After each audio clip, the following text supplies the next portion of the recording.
Salam, everyone. It's about 7:33 our time, so we will get started.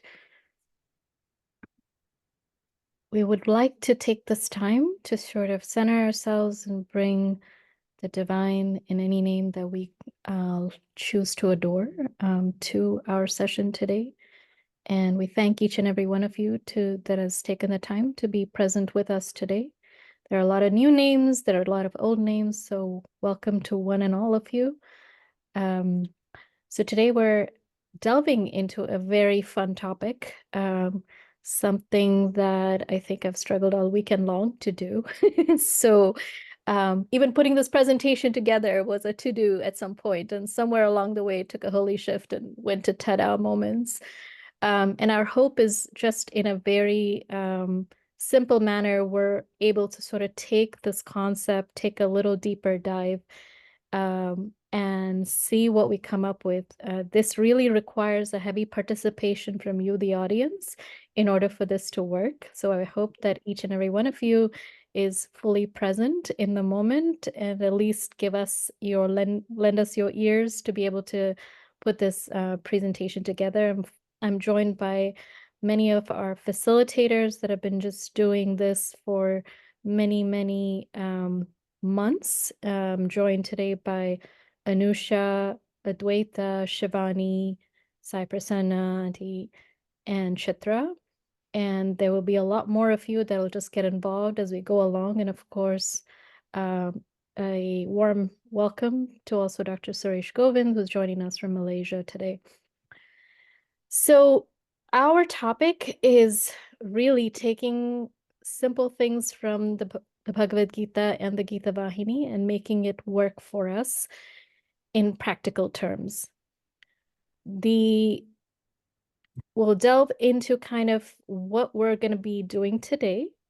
And our goal is to see how our everyday tasks can become sacred when we view it through the lens of the Bhagavad Gita and the Gita Vahini, and hopefully result in some holy shifts, as we call it, going from obligation to offering, resistance to reverence, and ultimately getting to this point of the to-dos become our tadas.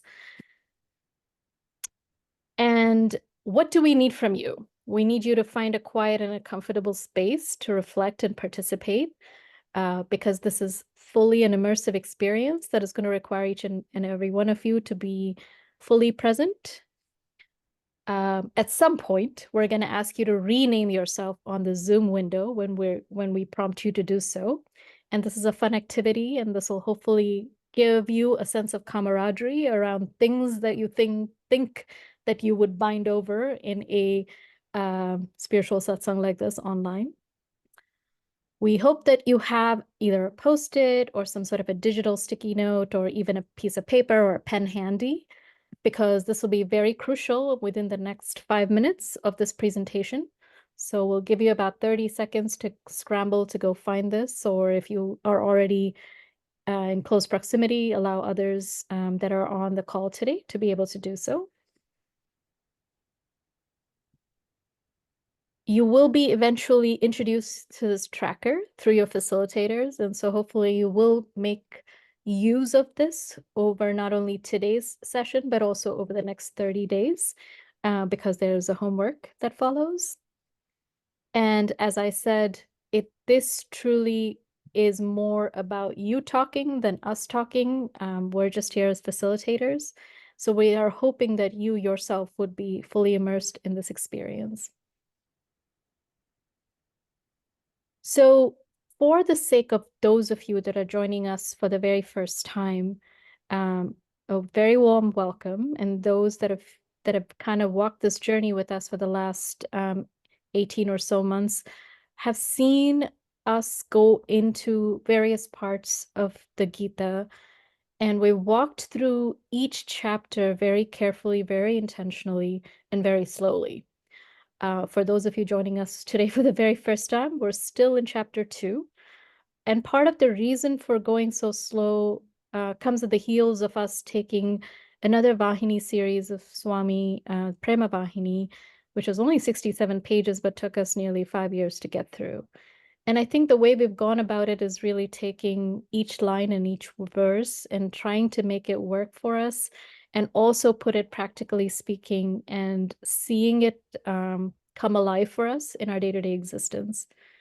So, where are we in chapter 2? Might be the next question that you might be thinking. Maybe all of you have already read the Gita Vahini cover to cover and already maybe well versed in the Bhagavad Gita.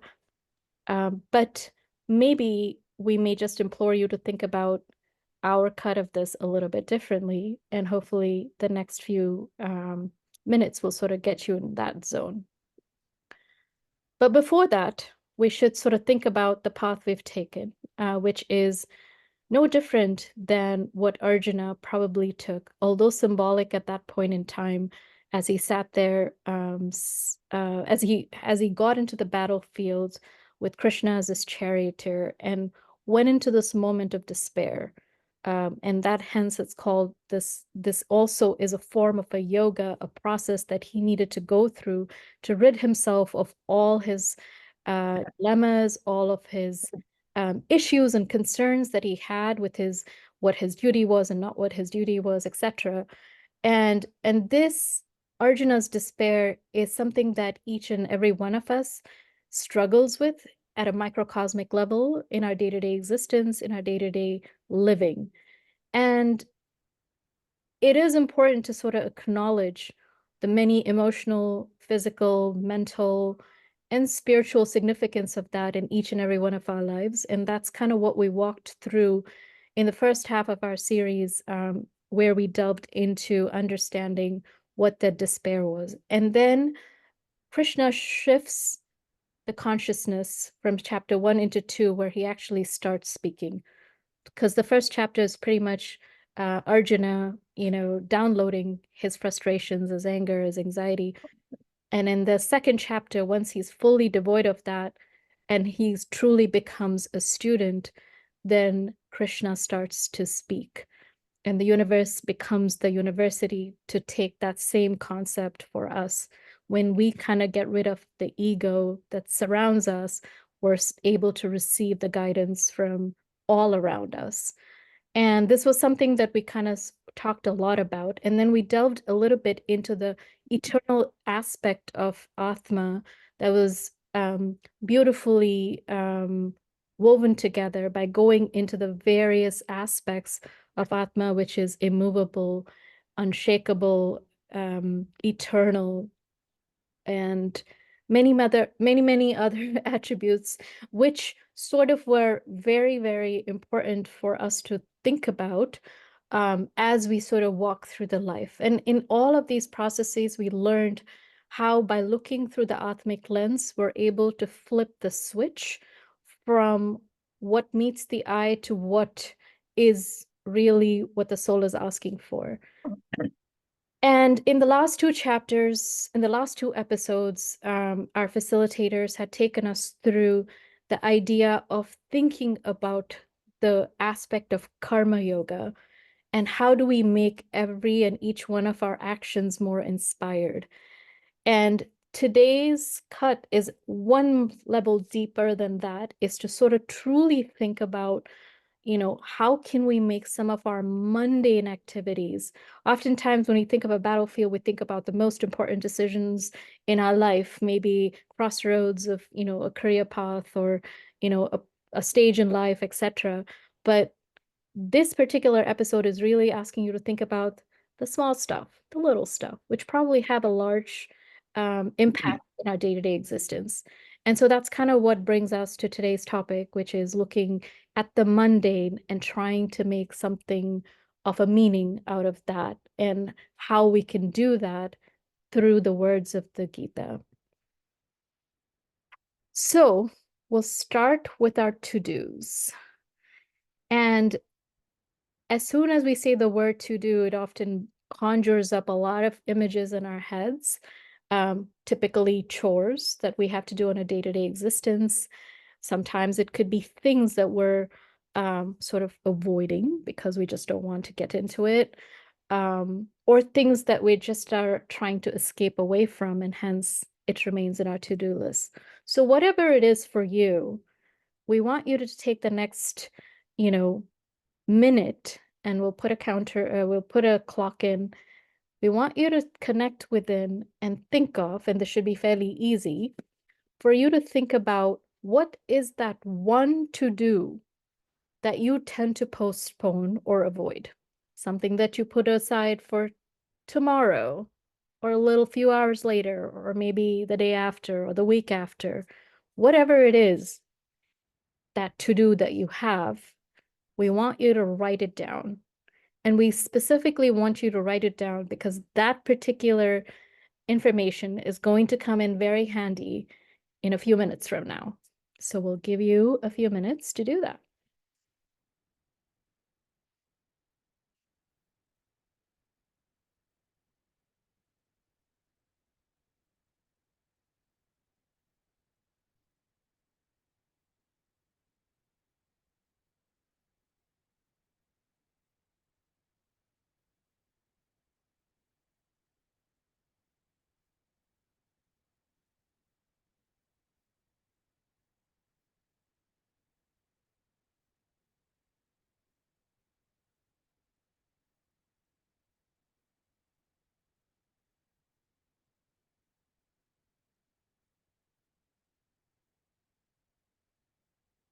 All right.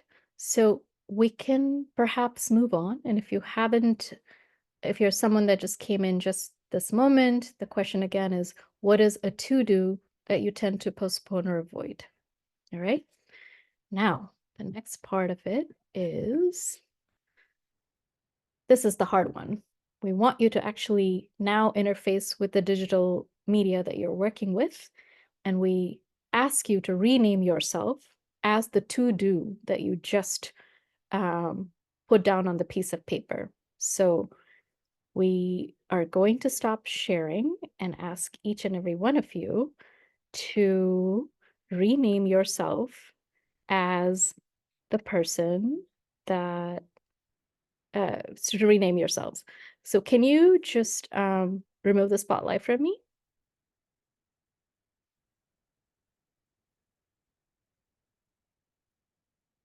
So is the ask simple enough for you? So all you're going to do is go to your um, thing and just write down your name as whatever it is that you don't enjoy doing.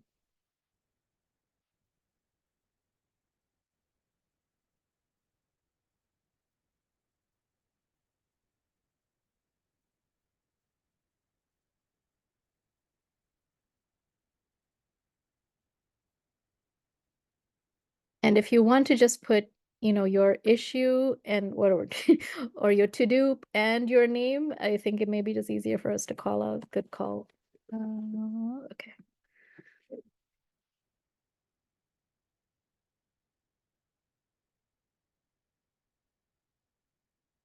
Suresh uncle, you have to do the same as well. So we're going to keep calling on everyone until you guys get it done, because it's only going to be funner this way. I'm driving, so I won't be able to do it. Sure. Of course. If you're driving, don't, but anyone who is sitting at home or is able to do that, please change your rename yourself to the issue that is on your top to-do that you keep avoiding.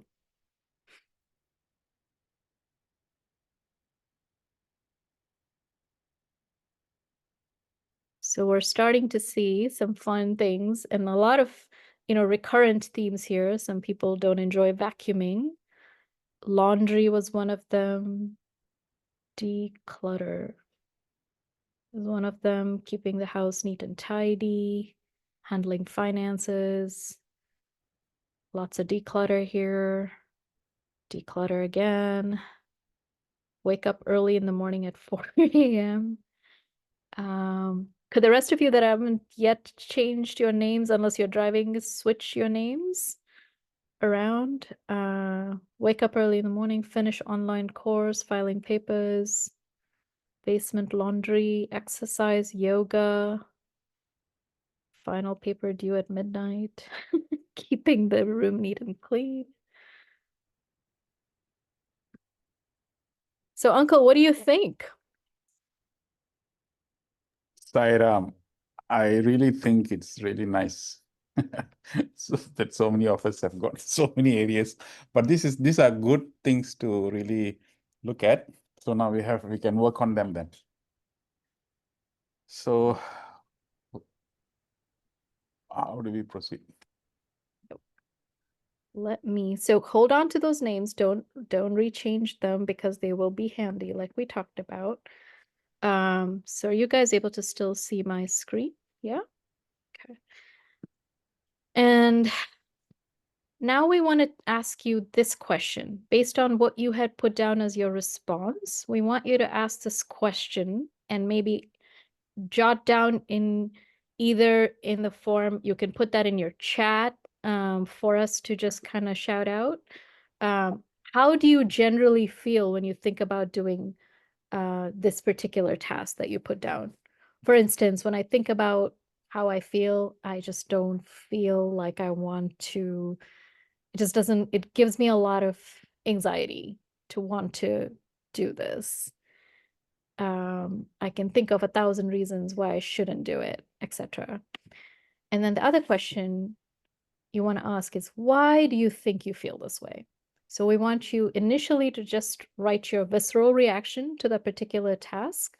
And then the second thing we want you to think about is, why do you think you feel this way? And Anusha or anybody else who's manning the chat or womaning the chat, can you read out what you're seeing? And Suresh Uncle, feel free to jump in and maybe, you know, help us out with this. Yeah? Yes. Yep. The feelings is mostly lazy, boring, disinterested, overwhelming. I would really rather do anything else. I dread to think about laundry. Fearful, postpone, anxious, have more important things to do. Just Any too thoughts much on that? clutter to start with. It's fair. So this Why is, do you yeah, so let's go into the second question. Why do you think you feel this way?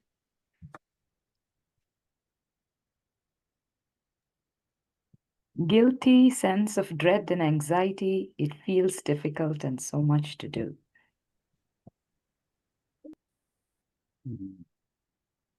Interesting.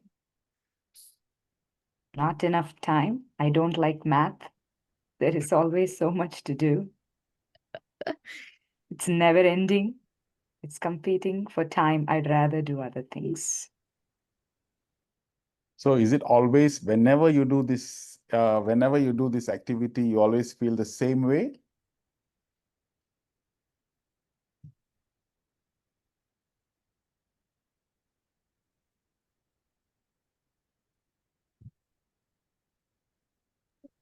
Hello. Oh, yeah. Oh, I'm just reading the response in the chat, Uncle. It says, I get excited to start the day with what I have planned the night before. When I do it, I do feel accomplished. I feel bored doing house chores because lack of motivation. Self-doubt and incapability of understanding and advancing, not prioritizing. Yeah. Okay. Okay. Great.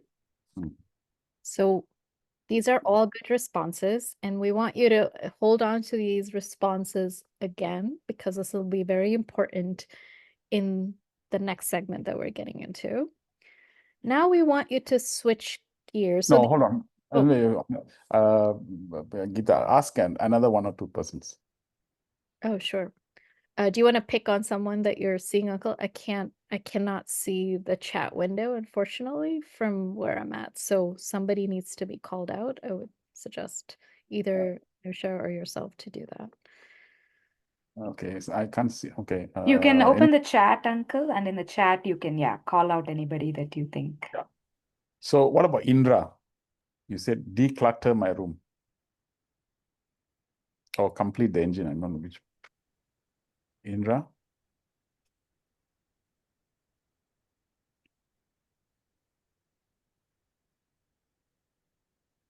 Or Shivani?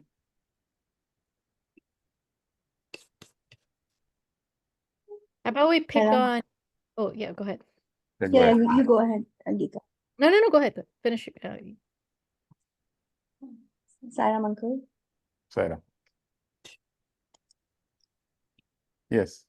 Yes, I'm supposed to answer these two questions.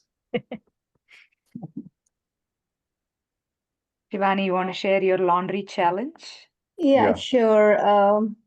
I really don't want to do that because I find it so boring. Okay. All right. So you generally feel bored when doing the laundry, right? Yeah, especially like folding clothes. Okay. So is it always the feeling that you get when you fold the clothes? Yes, Why do you think you feel this way? I think it's okay to keep it there, and we can use it from that spot only. So I can do something else. Okay. So there. So the work feels like a mundane work. We could have used our time to do something more profitable and more exciting, right? Yeah. Okay, great. Meena, just thanks, sister. I just want to get one more, just last one. Meena, decluttering, you said, just last. Yes. Yeah. The decluttering class is awful. I'm postponing almost 2 years decluttering. Wow. Okay. And I don't know when I'm going to do, but Okay. hopefully one of these days. It's really because you don't feel like throwing away your because you're so attached. Yeah. Or you have to develop the detachment, whatever. And I read so many Japanese tactics. They said if you don't wear one cloth for more than 6 months to 1 year, you can discard them. Wow. Yeah, but it's very hard to do anything. Okay, Meena, why do you think you feel this way? What is the difficult? 2 years it takes to declutter them. Why does it happen like that? Can you explain? The one, laziness, and another thing, attachment to the possessiveness of things. Okay. It's yours. I don't want to give away just like that. I wanted to give away, but something is preventing me. So again, I'll go and then I'll separate everything to dispose of. All of a sudden, I'll keep it again. That's No, my problem. No, it's a very, very beautiful realization, because these are all very important points. The reason is because we go into spirituality, we do many, many things. We look at the small little things, and you'll find that these are the areas in which it signifies that there's something that we must do. And it's a very important realization point in which we can use it to transform. So we'll come to that. So I just wanted just 2 or 3 examples like this. So it gives us a good example. Now, Geeta, you can proceed, please. Thank you. Thank you. Thank you. Thank you. All right. So a lot of what we saw mirrors what the rest of society also struggles with. So the to-dos are really something, is not just an issue that we struggle with, but probably ubiquitously across the globe. So now let's switch gears. We want you to think about your ta-da moments. So these are moments that are created by you doing things that you absolutely enjoy doing. It doesn't require too much energy from you. You don't face any inertia. You don't feel any resistance. You just love it. Can you think of that? Something that you just brings you joy. It is not by reward. We want you to think about this as well, whatever that task is. And if it is possible at all, if you could rename and add this particular part to your name as well, I think that would be an awesome, thing to have, the contrast that we struggle with, I guess. So I'll stop sharing for a quick second and rename myself as well.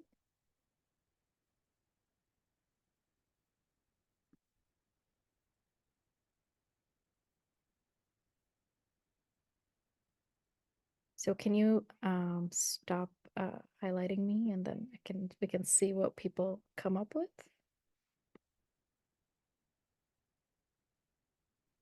All right. So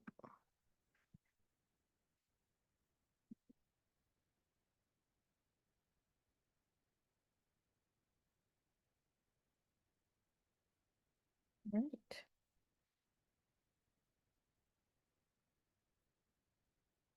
So we have traveling, we have painting, praying, reading, woodworking, gardening. I have a question here, Geeta. Yeah. The thing about reading and those are not, I was thinking, well, I'm getting stuck that they are not a to-do, like, watching TV or Oh, that's it. You don't judge the answer. Just say whatever brings you joy and what you love doing.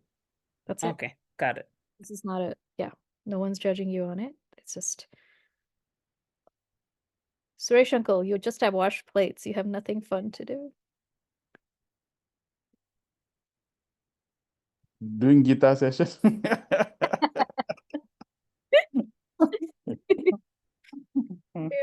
Fair enough. I'm just trying to see if there's any fun ones here. I enjoy doing everything. That's huge. Okay, that's awesome. That's nice. Brilliant. Okay. NZYA coordination. Ooh. Ooh. Or no, that's who their names are. Sorry. No. Let's see. Exercise, organize. Oh no, obey them. Okay. Awesome. So we get the flavor of where people are. Some people, there's going to be a plethora of things that people just enjoy doing, and so that's awesome. So moving back to our series here. So it was easy enough to think about the moment. So next, the next part that we want you to think about is the same thing. How do you generally feel when you're thinking about doing this? And why do you think you feel this way? So for this part, we want you to, again, type into the chat if possible. And Anusha or anyone else, if you could just read off for us, that would be great. And Suresh uncle, feel free to, dive deep with the participants on that one.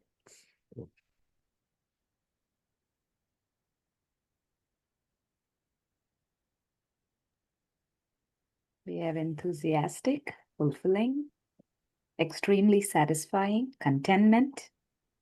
I forget myself and surroundings, excited, happy, a good feeling afterwards, inspired, excited, dopamine rush, happy, get inspired, relaxed. I look forward to it. Makes me feel connected to God, relaxing. Great. So why do you think you feel this way?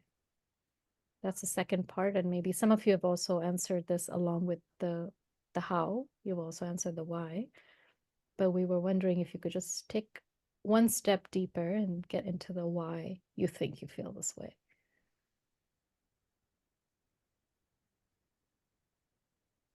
It feels purposeful. There is a meaning to it.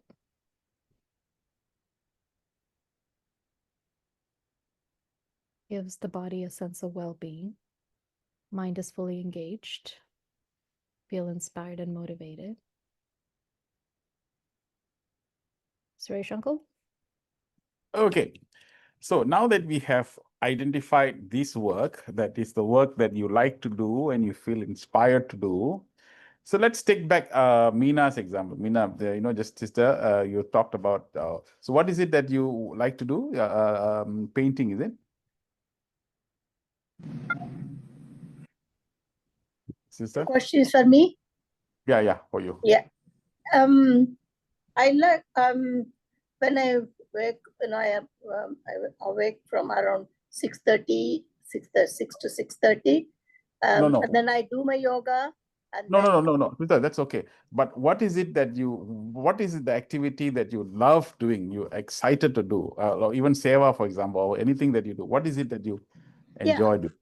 Yeah, I enjoy cooking, and Okay. then only washing the dishes, little bit hard, but still especially cooking, I don't do very conservative. I always, whatever comes to my mind, I add the spices, and then I try to do new things. And then, yes, and then I go for a walk. I enjoy going for a walk and entertaining my friends. Yeah. Okay. I So love now that. so let's look at the walking and the cooking, because those are things that you really enjoy. I can help you out with the washing the plates though. I have a formula that I'll share with you on later. But the main thing is that when you're cooking and washing and all that, so the feeling that you have is you enjoy, you're excited, you maybe become more creative during those areas. Even when you're walking, when you walk, do you feel anxiety? No. No. When I walk, it calms me down, really. Okay. Yeah. So any activity that enables you to calm down, you feel good, you feel excited, you feel good, right? So this is your experience of that activity, isn't it? Yeah. And reading also. I love to read. Read also. No, I become one among the character. I really enjoy when I read stories. Yeah. Okay, so let's just capture that emotion, because this is very important for us, because you have just narrated that aspect. So just keep that, and then just now who was it? Anusha, is it, who spoke to just now? Shivani. Shivani, tell us, Shivani, what is it that you do now? Uncle, it's painting, and I really like to do painting. It relaxes me a lot. I feel so happy. Yeah. When you do the painting, are you so obsessed about the results of the painting? Not exactly, but yeah, No. it should come out like in good quality. But Yeah, but no, not much. I know, are you worried that nobody comes to buy from you? I'm not selling it. Okay, so you're just doing it for the sake of doing it, right? You just enjoy, you're excited, and are you also calm when you do it? Oh, absolutely. Yeah. And you get a connection to yourself, am I right? Absolutely. Yes. Okay.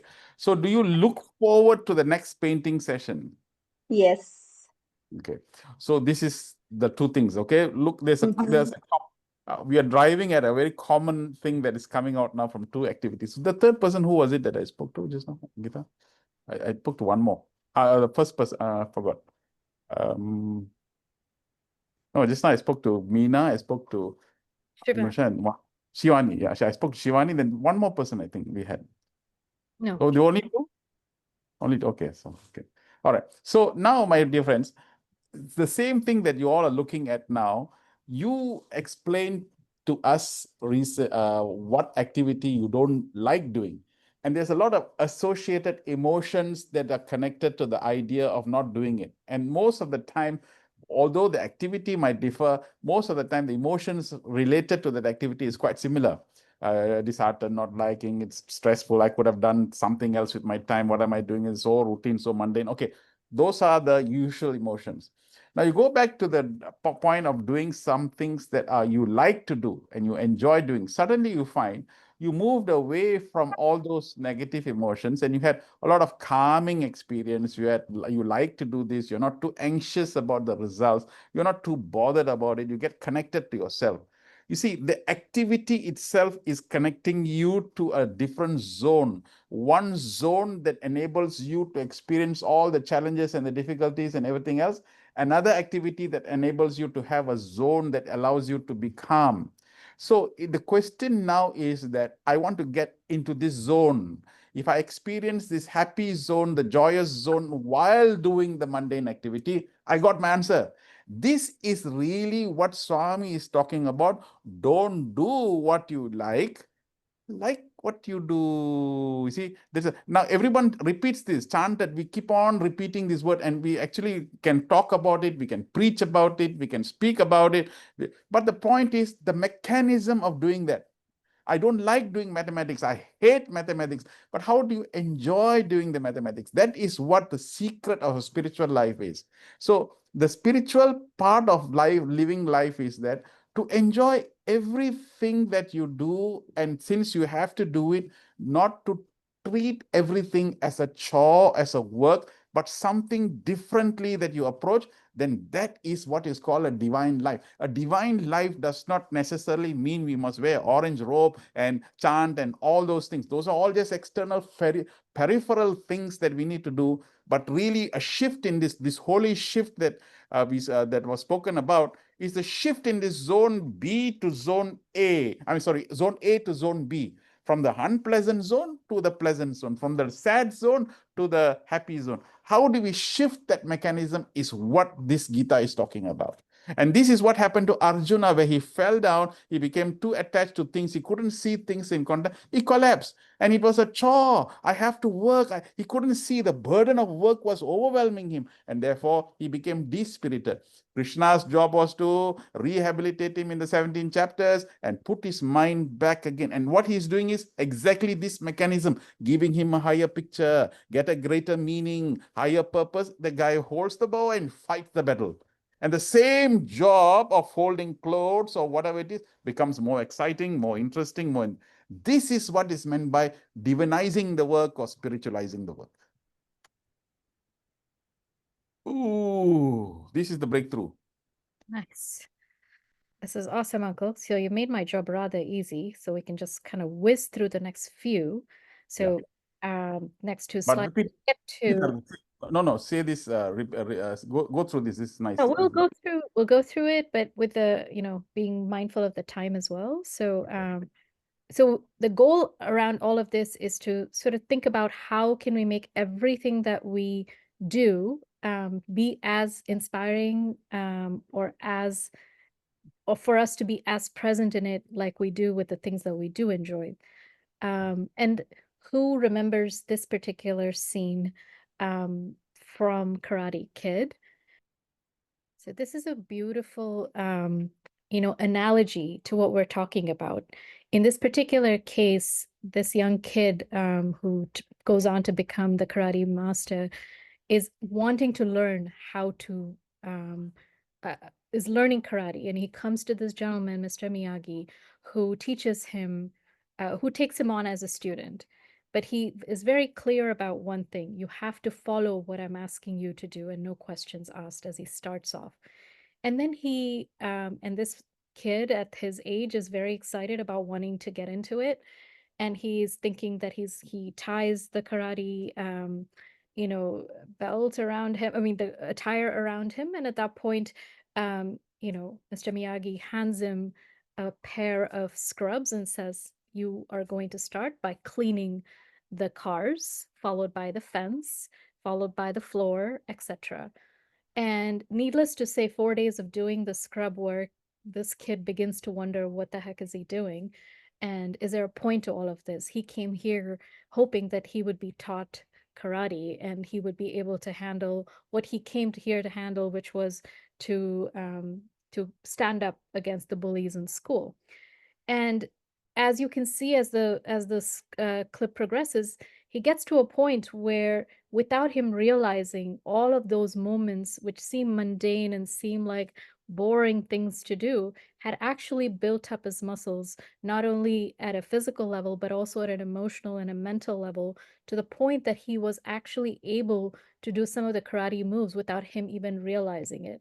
And we share that perhaps all this inspired work is spiritual training in disguise. So if you think about it, the waxing of the cars, it built muscle memory, and repetition actually builds that instinct. Painting fences, the basics do matter. And sanding the floors is like controlling things through effort. The repeating motions is like trusting the process. Doing the chores, it teaches you humility, and you grow through that service, not only to yourself, but to the folks that live or surround you. And sometimes we just have a delayed understanding, but it creates realization over a period of time. Sometimes we're just given things to do, but the meaning comes later, much later. But what benefit and what more beauty there could be when you are understanding the meaning as it unfolds itself. I think that's kind of what we're all aiming to go towards, and all these spiritual practices are really pushing us in that direction to really be in the moment. And Gita, the Bhagavad Gita, also says this in chapter 2, verse 47.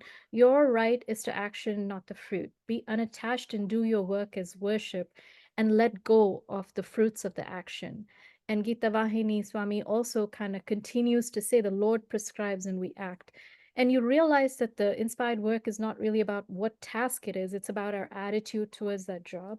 But when the work becomes very inspiring, you suddenly move from a place of it being an obligation towards an offering. And Gita, just one second. yeah, go Yeah, just go back to 2 slides.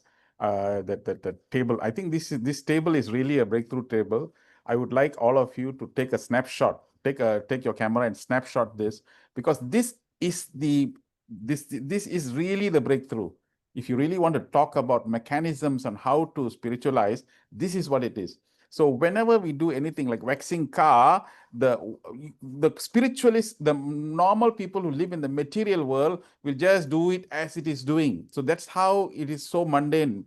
But spiritual people will always ask, why am I waxing this car? And what does it do to me? So I get the hidden purpose and the meaningful purpose, because by repeatedly, I'm doing the same thing. I'm strengthening my... So everything that Baba said in one discourse, the world is but a curriculum for our revolution. It has been given to us in order for us to practice and make sure that we evolve and change. So everything in our life is to find out, why am I doing this and how I can spiritualize this. Please take a photograph of this, and please remember that whatever that we are doing, try and find the hidden purpose and the behind meaning of it.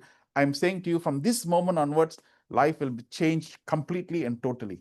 This is a life-changing moment. This table is a life-changing moment. So very nice of Mr. Gita to have actually done this. I mean, the team to do this work for us. Thank you. So, Uncle, this brings us to these 5 verses that you kind of had, given as a foundation for this particular topic that we're, delving in today. And if you kind of look at these 4 or 5 verses, we see that really Krishna is imploring Arjuna to seek refuge in the divine knowledge and the insight. Stay away from reward-seeking actions, which, if you're able to establish yourself in the divine knowledge, then that's, you're able to elevate yourself. And understanding the science of working without attachment can help you get rid of both the good and the bad reactions in this life itself, rather than having to come back over and over again, which again goes back to truly being in the moment and truly understanding the hidden purpose and what the meaning of all of this is. And ultimately getting to the space where we're truly able to be indifferent. And I think 2.52 really talks about this, where you acquire the indifference to what has been heard and what is yet to be heard, in the sense that you've created a gap between these 2 spaces, and are able to sort of really look at it with the lens of equanimity. And that equanimity is further strengthened by being steadfast in the divine consciousness. So Again, going back, one more point, just go back to the previous. Okay. Also take another snapshot of this one, because anytime you feel bored, anytime you feel agitated, restless, take a snapshot of this and read this. Seek refuge in divine knowledge. It means refuge means hide under, become like the umbrella. It's raining, you take refuge under the umbrella. This is the most beautiful 5 statements that gives you how I should act in this world. If there's something that's happening to my life, I need to know what is the mechanism of it. So this repetition and understanding of these 5 verses gives us like a shield, and this shield will help us to protect us from the world and help us to strengthen and develop fortitude. So it's a beautiful 5 words, statements. These are all essence of the karma yoga that Swami Krishna talks about. Thank you. so then it gets us to the point of how do we flip that switch that Uncle had started to get into? How do we go from the despair of have to, the Arjuna moments that we have, towards the joy of choosing to? And, oftentimes we avoid the chores because when it feels bored or meaningless or feels like it's imposed upon, and that kind of leads us down that path. And the Bhagavad Gita implores us to think about every act to be an offering and every breath a prayer. And by thinking about that and asking, how can I serve in every moment, that entire process becomes, going from the to-do to the tada aspect that we kind of touched upon. But let's be real. There are actual emotions and struggles and barriers and resistances that we come through. And a lot of you explored that already in your, the whys and the hows. We want to acknowledge the fact that it is important to know that you're going through that emotion. It is important to address that emotion at another level to say, why do I feel that way?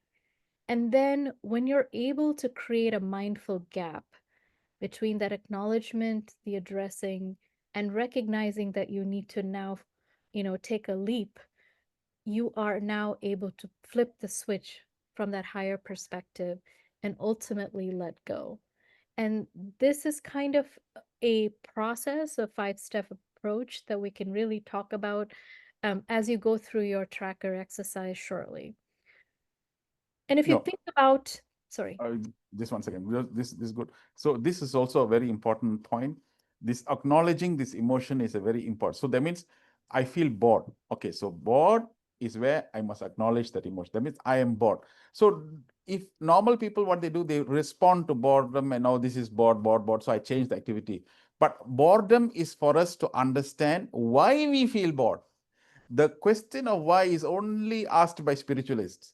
So spiritual people, why am I bored? I have to do this work. Why am I bored? So I need to ask that question. And I need to have very authentic, real answers that I must ask. So how we do, for example, like sometimes my table is a little messy. So when I say, why is my table messy? So I have to acknowledge why is this done? And I don't like cleaning up. So it again becomes bored. So supposing Bhagavan has to come into my life, at that moment he comes into my room. So would I be doing like this? So acknowledge the emotion that you currently possess. And when you have this, you need to ask this why. Why is the most important key that opens up the whole thing. Then I can get the gap. Once I know why I don't want to be like this. This is not good. How do I jump? That jumping process is where I create. Because Baba said, unless you have guri, there's no point of a guru. Guri means goal. So this goal means I need to jump to the next level of excitement. This is the process where I deepen my experience and connect to that. Then I can create this mindful gap. The switching mechanisms become good. I let go of the previous emotion. This is how the wiring in our place, in our minds must be of this nature. Then you'll find everything becoming very smooth and easy. Everything must become very nice and good and seamless in our life. That's the idea. Yeah. Thank you, Uncle. So when we think about uninspired and inspired, which Uncle just alluded to, it kind of may look like this. And sometimes we're not even, sure of which state we are in because we're in the stage of stupor. And an uninspired state of affairs could be, oh, I have to. It's done under pressure. It's driven by fear or ego, and it seeks to escape the present. An inspired state of being is when you're able to flip it from I have to and I get to. I have to fold my laundries versus I get to fold my laundry. Done with pressure and it's done with purpose. Driven by fear or ego, and the other one is rooted in love. One seeks to escape and one feels complete no matter where you are. And so I think this is kind of a good barometer to keep in the back of our heads as we walk through our day, because I think we walk through these different emotions and different experiences in our day-to-day existence. And if we're able to catch ourselves in those moments, as the previous slide just talked about, we're able to sort of graduate ourselves out, and every moment has a chance of flipping itself towards that divine existence. So I guess which leads us to the work that we're going to do right now. is basically looking at every action that we do or every moment that we do as a potential for service, whether it is to ourselves, to our family, to the society. And when we do that work and let that sweetness flow, just like how a sugar cane juice comes out of the extraction as the pulp goes through the machine, it gets thrown aside, and all you're drinking is just that sugarcane juice. So when you are in that inspired state of being, you're able to precisely do that. And a 3-day mantra that potentially one could use to tackle this inertia that we struggle with might look something like this. This is my dharma or duty for now. I offer it fully to the divine or the universe, and I release the result. And it could be any other chanting that you choose to do to just flip that switch when it seems like the resistance is much high. And with that, we'd like to sort of take you through the tracker that we alluded to in the beginning of the session. And this is a very practical tracker that potentially can walk you through the various set of the to-dos that you might have. And this is just a set of examples that we have. And this is something that you will do in your small group sessions with your wonderful facilitators. So for example, if washing the dishes is your to-do, you may want to think about, what is my current mood? It could be resentful. Ugh, I gotta finish these dishes. And then taking a step further and saying, why do I feel this way, as Uncle just said? And then really reframing that, how do I flip that switch? How do I make this particular task more appealing in the moment? And how can I handle my own inner resistance to it? Something like that could seem like clean home as seva, or in the case of a writing report or a math exam, maybe it's just offering clarity to others, or maybe knowing that I would use these mathematical formulas somewhere down the road. And then this outcome of what I feel by flipping the switch may not be something that's immediately you would be aware of.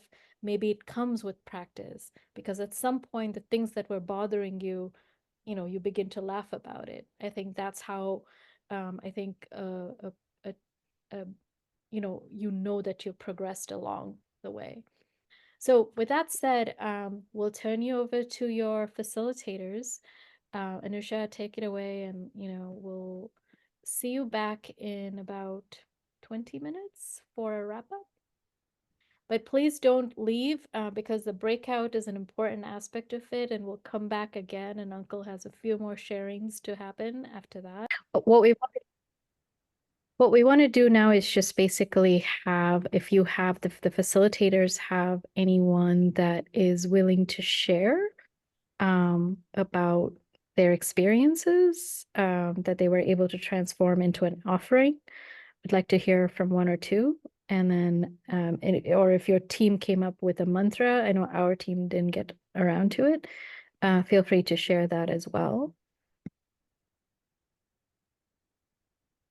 Sarah, maybe I'll take the opportunity to share my experience as a way of both fulfilling the request for me to report out and also to answer this question. I was thinking about the laundry as my naming convention said. And because of this exercise, I thought through what I could do to find it more fun or interesting to do as an offering. And what I thought was I could pretend that the clothes are Swami's robe, and that would make me feel more motivated, and think of it as a sadhana, and that visualization itself would be energizing to me. So thank you for the opportunity for me to think that. And if in terms of the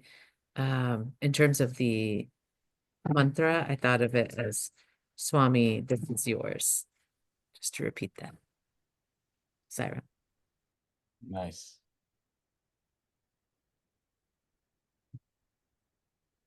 Nice, Rita. So that's very nice, because basically changing that normal work into something spiritual. Then when you fold the clothes, then you know that you're adorning. But anyway, you're folding the clothes for your husband, children, and all that. And all of them are also divine in nature, and all of them are embodiments of the divine. So literally, you're adorning the divine. So technically, that way, it becomes a nice, good spiritual exercise. Yeah. Okay. What was the experience in your group, Chitra, what was your experience in the group? Yeah, so the group had many other examples such as that. I think I was in the same group that she described just now, where we talked about the different tasks that we were trying to flip the switch to be supportive of think of it as a service to someone else, whether it was in the couple, one for the other, or to Swami. We had at least one person who shared that they had already flipped the switch, that all of their activities were as a sadhana to everything they did was joyful because of that. And so that was inspiring to all of us to hear that someone has already made that shift, and we could do that too. And what an amazing idea, right? If every single thing we do could be considered a seva, or considered an inspiring, enlightening, energizing activity, that would be amazing. So that's definitely something I think we acknowledged. I know I missed other things from the group. Okay. And you know what basically happens is that when you're too much caught in the chore part and the work part and mundane part, a lot of things happens in your body. Number one, your system is getting stressed up. Number two, dopamine is not going to be released, so therefore cortisol will increase, stress hormones are increased. And number three, you'll feel frustrated, and more energy will be depleted. And when you come outside, you are totally zapped up. So that is what work is exhausting. Oh, I'm so exhausted. I'm so exhausted. So this exhaustion is not like that. Exhaustion is only because you're fighting a system, and that extra fight that you do is dissipating. A neurosurgeon who's operating a patient for 8 hours, 9 hours, comes out, and then again next day he still continues the operation, simply because there's a way in which he's trying to do, he's saving his life. So he's got that inspirational work in inspirational mode on it. So all we need to do is to put this chip inside the head. We'll find every work energizing, every work enthusiastic, and then we just enjoy the whole thing. So this is what this exercise is, and that's what Krishna is talking about. Yeah. Okay. Another group. Thanks, Chitra. In our group, one sister, when she saw post in our group, she said, I started working on my to-dos. And one sister, she said, everything what we are doing, we should let go, and we should just think of God and keep doing the work. And some of us, we said, okay, today's our first day to start our to-dos and work on it and see it from a different perspective.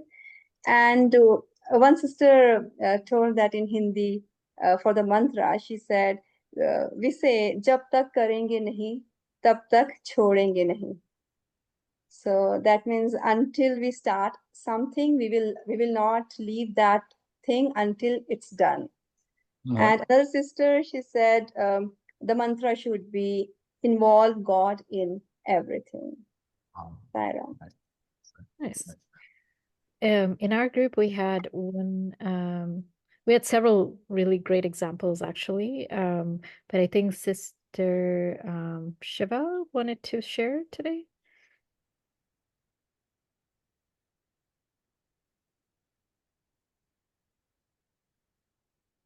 Shiva, are you there? Okay, she might have, maybe she's not here. Uncle, in interest of time, it's about 9 o'clock. I was curious how you would have wanted to sort of wrap things up. Do you want us to take us through a visualization, or do you feel like that we could postpone it for another time, or how? We'll summarize this whole thing because it's such an important exercise. Because it is important that if this exercise is to be valued, then from this moment onwards, we should say nothing is boring. Nothing is unexciting. This is what you should be saying. From this moment onwards, I feel everything is God's work. It's like somebody said, unclutter, a lot of mess, and I need to unclutter this, unclutter that. They just send a letter of, dear Bhagavan Baba, please come to my house next Sunday for tea. I would like to invite you, and send the letter. And then next Tuesday, Sunday, he's coming for to the house. You imagine that when he's coming Sunday, then how will your house be? Then you'll clean up the thing, you'll put the thing, you'll put the. See, he's like, and then Sunday, 4 o'clock, you really receive him. And I'm telling you, by all purposes of intention, that is exactly what it is. You'll feel a nice vibration in the house. That is, if your intention is really to invite and then prepare the house for that purpose. You see how you get everything is like that. Everything in life must be towards that particular kind of experience. If you are having a report, don't report to the organization. Report to Bhagavan, hey Swami, this is what happened. And then when you report like that, you'll be so detailed, you'll explain everything. Bhagavan, like in an interview, you say, Swami, this happened, Swami, that happened, Swami, this is the photograph. Oh, so you see, the report becomes so beautiful and wonderful. Everything in life search for this particular purpose. That's why is the most important. Don't get stuck in the how and the what. How and the what is where you become ritual. Why is where you become spiritual. This why is a very critical. Every time when you feel frightened, ask why. Okay, to do does not mean just to do. For example, some people have reluctance to go and see your mother-in-law. Okay, that's to do. My mother, I can go anywhere. I cannot go to her. Every time I get irritated, I become this. Okay. That's to do. Now I have to do, because the reason is because what to do? That's my husband's mother. I have to go, and definitely okay. Now, how do you change that experience? That tada is to change that experience. So you have to superimpose that you're going to see Bhagavan, Baba in that person, and have that. See, the whole thing becomes a different experience. This is even youth people who are finding it bored. Generally, you find young adults get bored easily. It's because we are not going deeper. We are not shifting it to a deeper level. Whenever you're bored, it means that you're not going deeper. If you find bored with your scriptures, not the scripture is boring, you are boring because you're not gone deep, that's all. So this is what it is. But people change activity, people do this, people do that, but they don't go deep. That is our problem in this today's world is suffering from this problem. They don't know how to go deep. And what is keeping them on the top is the technology. So technology and trigonology, a lot of knowledge they will search, but they don't know how to go deep. This today's experience of Gita session and today is the real fundamental aspect on how to make everything in life exciting. So now the laundry, not laundry, so for example, like I give you my plate, my homemaker went back for a few weeks. So now I'm helping my wife to, wash the plates and all that. So now, when you're washing the plate, you have to wash the plate and you can, I have to wash the, I'm this coordinator, I have to do this. I cannot be complaining to her because, so when I'm washing the plate, I see the plate as like my heart. So now they have all those things. So when I'm cleaning the plate, I'm cleaning my heart, Bhagavan. This is my heart, okay? So I'm cleaning, polishing my heart. So you see now that. So now I have 10 plates. I've got 10 times I'm cleaning my heart. I'm cleaning the thing. So when I put the plate there, it's this one. So when I do like this, I find that it is a spiritual part of it that helps me to inspire myself to do the kind of work that I'm doing. And it's also useful as a kind of a mantra. It's one thing is to sit in some place and just keep on Rama, Rama, Rama, Rama, like that is one thing. But if you're just even for going for a walk, whenever I go for a walk also, I keep the mantra chanting inside. So the thing is, Om Shri Satyasai, Om Shri Satyasai, Baba Hai Namaha, Om Shri. So I keep on, the leaves is there, the flower, Baba, you're so fine. So you see, the whole walk itself becomes very spiritualized. Like that is how we should treat. Spiritual people should all the time be happy, joyous, and inspired. Once we attain this zone, nothing in life is mundane. Nothing in life is ordinary. You'll find everything is so beautiful and wonderful. And then you will find that not only you give your own life as an offering, you'll forever be referenced, and you yourself are tata. No need to find work to tata. You yourself become tada. That's why sometimes when you come home, tada, So now today, for example, after this session, you go in front of your husband and say, tada. I'm here. So like that, make life happy. That is what Krishna is like. Sorry. I got one problem. I don't feel like doing any work. Yeah. Just little computer work I'll do. Otherwise, I'm so lazy. Don't feel like doing anything. Cleaning the house, cleaning bed, that. Nothing. Okay. No, I've heard this coming from quite a few people. That's why I can find. So one of these most important thing is that sometimes there's a state, sometimes there's a place where I also sometimes experience that. Sometimes, whenever that experience comes to me, I check back my diet. I check back what I'm doing for the last 3-4 days. What is it that I'm consuming? It's very critical because spiritual people become very sensitive to the kind of food. When you take quite a few of tamasic food or some aspect, you go somewhere, we eat something, you find that dulls your mind. So this is where intermittent fasting, just a short walk, just go for a short. The way to get over tamas is not through sattva, it's only through rajas. Only rajas can overcome tamas. You see, no point sitting down and reading a book. That's not going to work because sattva can never overcome tamas. That's why the term is sattva, rajas, tamas. So overcoming tamas is through rajas. Rajas means activity. That means just short walk, just do some, go and visit. Hey, I'm coming to see you. I'm coming to see a friend. I want to see you. Come and see me. I like that. So create opportunity for the body to become excited. So we need to simulate that example. Then once we simulate our example and go to that zone, then you'll find we are already on that zone. Sometimes it just gets a little bit too depleted and then we struggle to come out of it. I've heard people saying these things. So A, check the diet, B, check the activity, C, increase the rajas part of it, at least a little bit of it. Fourth part, and the other part that I always do is that, or I find, is be with energized people. That means to say if somebody energized, oh, how you do this? So energized people, that's why we have an organization. So there are lots of people who are all the time active and all. Be with such people. You'll find that people, that energy will just take you up also. So this is how to do it. In life, everyone goes through this kind of thing. By the way, just to let you know, sometimes I heard somewhere, not in Swami's book, some other books, there's one kind of a period in which you go through a lull. The spiritual guys goes through a lull. In that lull period, what happens is, this is where it is quite important for us to navigate our system out of the lull. So that is why satsang is given, because that's like a ferry boat. Satsang is a ferry boat that can take you across the ocean of samsara. Be with energetic people, be with enthusiastic people, and go through that. And sometimes biographical movies can make a difference. You know, you watch this biographical movie, wow, that really, you feel like one kind of fire coming through. So like that, be with, stimulate the mind towards higher energy and do it. Thanks. Awesome. Are there any final questions?